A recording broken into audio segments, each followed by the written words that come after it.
orang lain. Nah, pada saat dia melirik orang lain, ada yang nangkep. Nah, terjadilah perselingkuhan di koalisi perubahan. Ya, perselingkuhan antara Nasdem dengan PKB kan begitu. Nah, itu perselingkuhan. Sehingga perselingkuhan ini kan dengan perang beneran jadi informasikan oleh di mana terjadilah kata-kata penghujatan, pengkhianatan yang konon dilakukan oleh Nasdem itu sendiri, yang didukung oleh tokoh-tokoh sentral di Demokrat. Seandainya terjadi 3 yang nanti di pemilu 2024, seandainya Pak Anies tumbang di putaran pertama, sehingga akan masuk adalah Ganjar dengan Prabowo, suara Pak Anies pasti akan masuk ke Prabowo, di mana Pak Prabowo akan memenangkan Pilpres 2024, Pak Prabowo akan jadi presiden.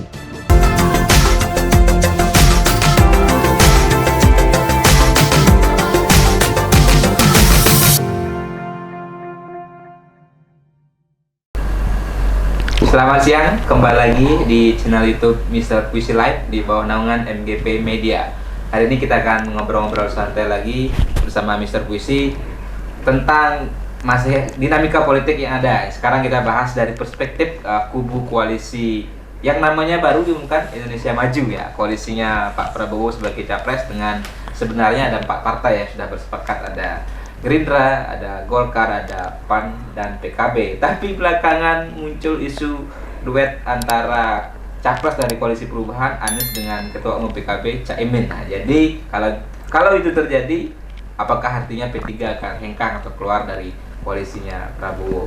Tapi sebelum kita bahas bersama Mr. Puisi, saya ingatkan untuk jangan lupa subscribe channel YouTube Mr. Puisi Live di bawah naungan MGP Media.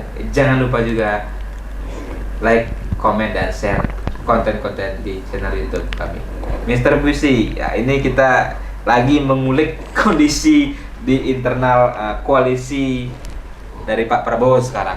Sebelum sudah kita bahas bagaimana di koalisi perubahan, bagaimana juga di PDIP. Dengan wacana duet Anies Caimin, kalau itu terjadi artinya kan PKB pasti hengkang dari koalisi Prabowo. Bagaimana menurut Mr. Puisi? Apakah koalisi ini tetap akan menjadi koalisi yang paling solid, karena 2 koalisi lainnya sepertinya masih gonjang-ganjing juga gitu? Ya, kenapa ada indikasi PKB hengkang? Karena sudah hampir 1 tahun pacaran, tidak dilamar-lamar. Masih di PHP lah kalau bahasa. Nah, itu yang menyebabkan PKB itu sudah jelas dalam hatinya, mungkin dari Pak Muhaimin sendiri mungkin tidak terlalu merasakan itu, tetapi yang dirasakan oleh para kader-kader, Ya, petinggi-petinggi dari PKB itu menginginkan bahwa ada kepastian segera menjadi cawapresnya Caimin, karena sudah diamankan dalam Munas PKB itu sendiri. Nah, kalau tidak terjadi, akhirnya kan melirik-lirik orang lain. Nah, pada saat dia melirik orang lain, ada yang nangkep. Nah, terjadilah perselingkuhan di koalisi perubahan. Ya, perselingkuhan antara Nasdem dengan PKB kan begitu. Nah, itu perselingkuhan, sehingga perselingkuhan ini kan dengan perang beneran jadi informasikan oleh tokoh politik yang saat ini, oleh Pak Sudirman Said ya. Juru bicara Anies itu mengatakan bahwa Pak Anies sudah ada kesepakatan untuk secara sepihak tanpa pengetahuan PKS dan Demokrat untuk menjadikan Caimin menjadi cawapres Anies. Nah, langsung oleh Ketum Nasdem Surya Paloh. Ya, langsung geger.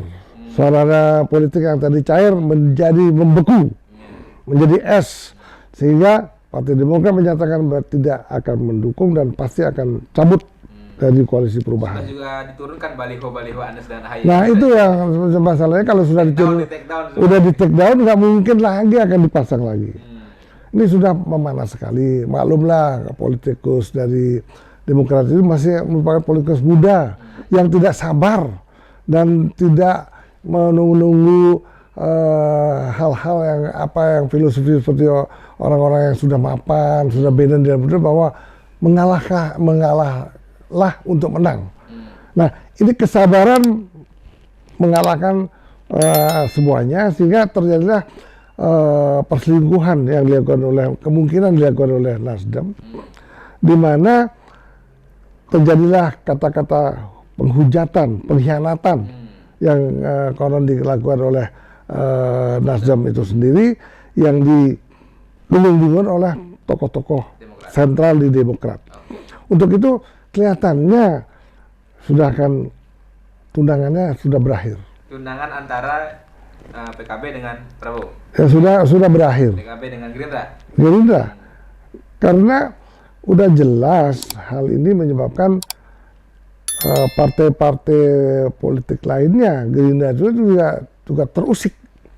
Tetapi justru nanti seandainya Pak Caimin ini Kalah. engkang ke koalisi Membelot perubahan, dengan ke Anies. membelot ke Anies, membuat Pak Prabowo lebih lega. Oh, malah lebih lega. Karena Malah apa? nggak ada beban ini. Tidak ada beban. Dia mampu mengadakan musyawarah untuk mufakat untuk mencari cawapres yang lebih hebat dari Caimin. Oke, karena kan selama ini kalau kita bicara 3 partai di luar Gerindra yang sebenarnya punya bargaining untuk cawapres, kan Gerindra yang paling PKB yang paling ngotot agar menggunakan Caimin, sedangkan Golkar kan masih cair. PAN walaupun menyodorkan nama Erick Thohir kan tidak sengotot PKB kan. Tidak ngotot apa-apa juga dikatakan kalau memang tidak dipilih Erick Thohir juga nggak masalah. Akan dilakukan musyawarah untuk mufakat untuk kemenangan Pak Prabowo menjadi capres, jadi presiden. Nah, yang inilah beban politik yang sudah mulai akan mengenor di Pak Prabowo sendiri. Kemudian kita lihat di PDI Perjuangan juga persyaratannya tidak ada yang menyodorkan cawapres dengan tidak ada orang partai politik yang bergabung dengan PDI tapi harus menerima cawapresnya. Nah, sehingga yang membuat leluasa sekarang PDI Perjuangan dan Gerindra tidak ada beban politik untuk harus mengusung cawapres tertentu. Nah, mereka akan mengusung cawapres yang memungkinkan untuk memenangkan Pilpres. Oke, nah jadi jika bagaimana dengan secara soliditas kekuatan politik partai koalisi yang sekarang namanya Indonesia Maju gitu ya, pendukungnya Pak Prabowo, jika ditinggal PKB, apakah mereka akan tetap kuat atau kekuatannya malah berkurang atau malah hengkangnya Caimin nggak ngepek gitu pada kemenangan, misalnya potensi kemenangan Prabowo? Hengkangnya Caimin memang betul-betul tidak ada efek yang sangat perlu dikhawatirkan oleh Pak Prabowo. Kenapa? Karena dalam hal ini kalau terjadi 3 pasangan untuk menuju ke Pilpres, yang sangat diuntungkan adalah Pak Prabowo. Seandainya terjadi 3 yang nanti di pemilu 2024, seandainya Pak Anies tumbang di putaran pertama sehingga akan masuk antara Ganjar dengan Prabowo, suara Pak Anies pasti akan masuk ke Prabowo, di mana Pak Prabowo akan memenangkan Pilpres 2024, Pak Prabowo akan jadi presiden. Nah, seandainya pada putaran pertama Pak Ganjar yang tumbang, maka percayalah suara DPR akan masuk ke Pak Prabowo, sehingga Pak Prabowo akan memenangkan tetap menang. Nah, tetapi kalau seandainya lagi Pak Prabowo tidak masuk ke putaran kedua, di mana Pak Anies melawan Pak Ganjar, belum tentu Pak Prabowo itu masuk ke Ganjar, suara Pak Prabowo. Nah, inilah yang menyebabkan bahwa riskan sekali bagi PDI Perjuangan, bagi Ganjar Pranowo sendiri untuk memenangkan Pilpres 2024 apabila terjadi 2 putaran. Nah, ini yang harus dipikirkan oleh PDI Perjuangan. Sehingga mungkin apabila Pak Prabowo terus langsung naik rankingnya, elektabilitas terus naik, kalau memang harus ada yang legowo, ada bergabung PDI dengan Gerindra, sehingga ada yang mengalah siapa yang menjadi cawapresnya. Tetapi kalau lihat karakter Bu Mega nggak mungkin mau. Nggak mungkin mau, tetap. Dan Prabowo pun nggak mau jadi capres kan begitu. Pak Prabowo tidak mungkin juga mau jadi capres apabila margin error itu kedua ini sangat 1-2, tidak mungkin. Mereka pasti akan terjadi 2 putaran. Oke. Nah, kalau memang seperti itu, artinya tadi ini akan memberikan ruang keleluasaan bagi Pak Prabowo untuk menentukan cawapres. Kan dikatakan masih akan, Pak Prabowo pun santai, artinya ketika ditanya media menanggapi kabar antara duet atau antara keluarnya Caimin, Anies dengan Caimin, kan beliau bilang santai-santai saja bahwa ini masih cair. Cawapresnya pun katanya masih sedang dimusyawarahkan. Kan itu apakah artinya sinyal bahwa tidak mungkin cawapres di koalisi Pak Prabowo adalah Caimin, berarti nama lain. Nah, sehingga dengan itulah Caimin memilih Hengkang gitu. Iya, udah pasti. Yang paling diuntungkan adalah Pak Prabowo, di mana Partai Golkar dan PKB dan PAN sampai pendaftaran saya jamin tidak akan ada pergeseran, tidak ada akan keluar. Kenapa?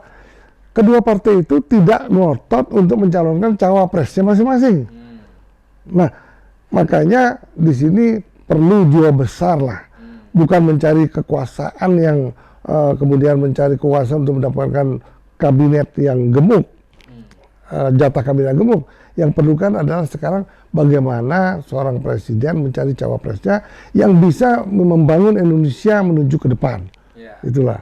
Jadi oke, kemenangan menjadi faktor yang penting, tapi bagaimana cawapres ini juga mampu memberikan kontribusi untuk pembangunan Indonesia, untuk eksekusi program-program atau visi misi dari capres-cawapres yang diusung koalisi, kan itu yang lebih penting kan begitu.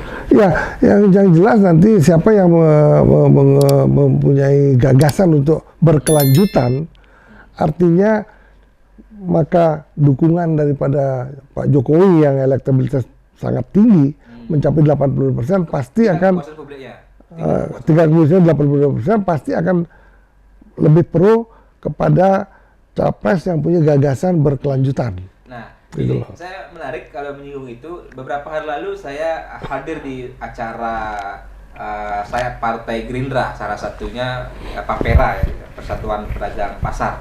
Di sana ketum Dewan Pembinanya mengatakan bahwa yang paling paham program kerja Pak Jokowi adalah Pak Prabowo. Karena apa?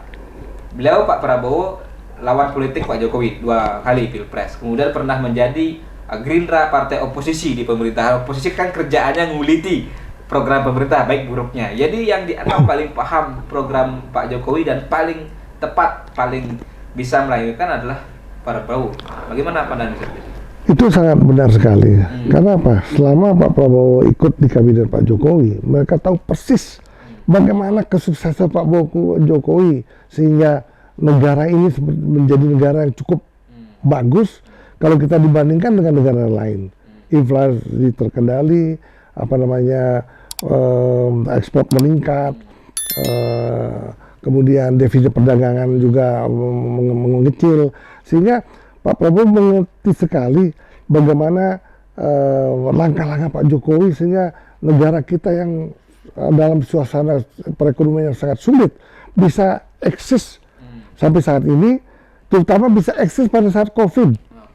Nah, itulah yang dikatakan bahwa Pak Prabowo itu yang lebih mampu menganalisa dan meneruskan program keberlanjutan yang akan diusung oleh Pak Prabowo sendiri dalam pidato beliau bahwa dia akan meneruskan program Pak Jokowi untuk menuju ke Indonesia Maju. Oke. Gitu. Untuk Indonesia Emas 2045. Ya. Oke, itu menjadi catatan tersendiri juga untuk kita bahwa tadi Mr. Puisi menegaskan koalisi Prabowo ini sejauh inilah yang paling solid. PAN dan Golkar pasti akan bergandengan tangan sampai pintu gerbang pendaftaran di KPU, kan begitu Mr. Puisi. Jadi tidak akan bercerai lah, ini pasti akan kawin ketiganya ini. Sudah pastilah ketiga itu tidak akan terjadi masalah-masalah intern, sehingga dia sekarang fokus bagaimana mencari cawapres yang tepat dan bagaimana untuk memenangkan pemilu 2024. Gitu. Oke. Jadi itu sharing kita dan bincang-bincang santai kita dengan Mr. Puisi. Semoga ini bisa menjadi pandangan juga untuk kita untuk melihat bagaimana sebenarnya nanti arah dari koalisi-koalisi yang ada, dari kubu capres yang ada, dan tentunya apapun itu, siapapun itu, untuk Indonesia Maju, Indonesia Emas 2045. Terima kasih Mr. Puisi sudah berbagi dengan kita, dan saya ingatkan untuk jangan lupa subscribe channel YouTube Mr. Puisi Live di bawah naungan MGP Media, dan jangan lupa juga share, komen, dan like konten-konten di channel YouTube kami. Terima kasih. Salam Pemilu Damai.